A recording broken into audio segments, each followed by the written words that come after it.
fearless. Like as a kid, you know, you're just like, oh, you don't think about it. You probably really don't think about it until after you hurt yourself. Like, oh, dang. So, I actually just talked about this about maybe 3 days ago with my mom in the car.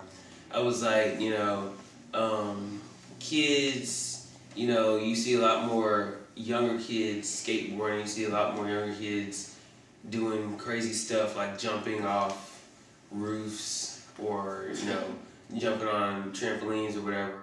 Because you're little, you don't care about what you wear because you don't really pick it out. You don't really care.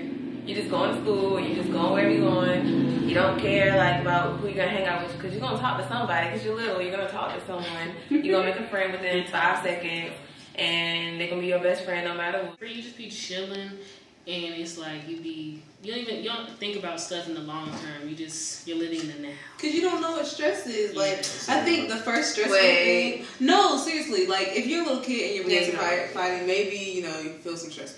But like stress is complete. Like the first stress you could possibly ever have. Even when you got like an F on the coloring project, you didn't really care. Right. They give you F's in color. Like this. Yes. This. But then like I think when somebody comes and say Derek came to school and he used to play with you all the time, but all of a sudden Derek's boyfriends told him that he can't play with you anymore, and you're like, and that's the first time you go home crying to your mom. Yeah, all his guy friends. Oh, well, just say. And now Derek plays on the other side of the playground, he won't play with you anymore, and you're like, what? And I think that, like, for me, that's the first time, like, when the guys and the girls slowly started to shift out of playing with me. Diverge. I was upset because I had a lot of friends who were guys who came from like preschool and stuff like that, and I had to give them all up for a bunch of little girls. They had cooties. I did. I don't know if age comes to fear. Not like kids ain't scared. They ain't scared. Thank you. I'm afraid. Oh my God. I'm afraid to jump into a pool, but like if I try to do that right now, I'm gonna like I would scream like if somebody jumped me in a pool. I would like probably drown. When I was in elementary school, I used to get picked on a lot because I was African. I thought it was just so cool to be African, but nobody else thought it was cool.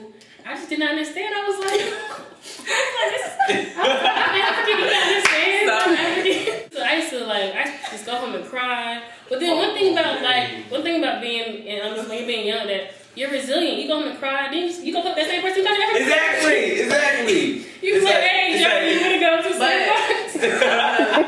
Starbucks? But adults are like, wow, like yourself, you care. You know,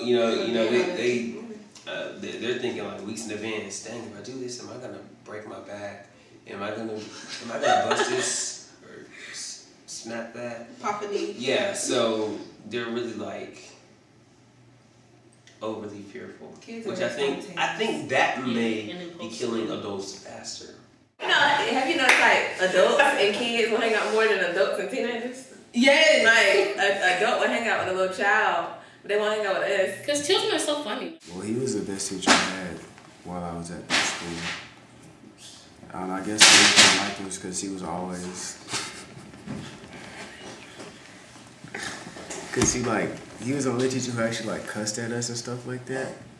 Which I guess isn't good. But in a way, it, like, made the relationship between us different. And, like, because he was our history teacher, so you know how like people talk about how the history we learn is one-sided and stuff like that. So he would always teach us everything about a subject instead of teaching us like one little thing. And you could always go there if you had a problem. And I still talk to him now after I left the school, so he was cool.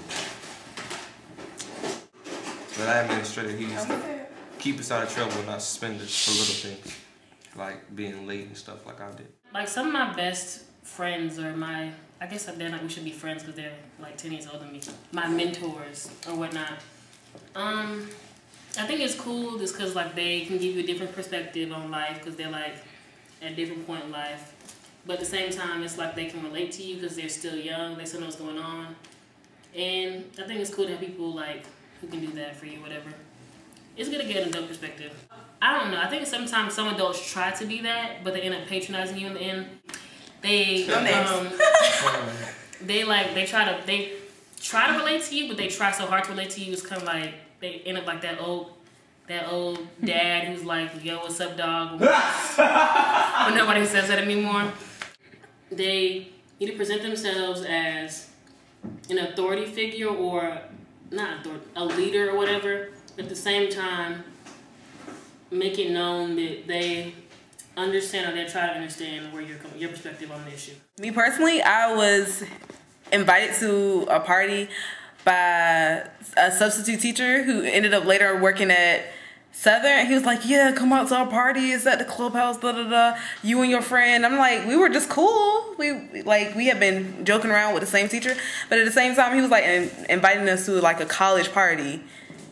And it wasn't like, You was in high school. and I was in high school. I was like, it wasn't like, hey, come out, everybody's coming out. It was more like, it had a flyer. Like, You and your friend. yeah, right. Thank you. You and your friends come out in some short shorts and shake it like you salt shaker. It was not And cute. then come back to school and see me. No. You turn your homework in on Monday on time. Oh, my friend's mom, he'll treat the other brother like, garbage, give him like leftovers, and he'll give the other brother like new stuff and buy new stuff because he going to the NBA. That's So he treat him bad and treat him well, basically. It's gonna mess him up later on. And so it's like they think they're doing the right thing, but they don't really know. And it's like later on, it's like it could affect the child, huh? Why would you do that to me?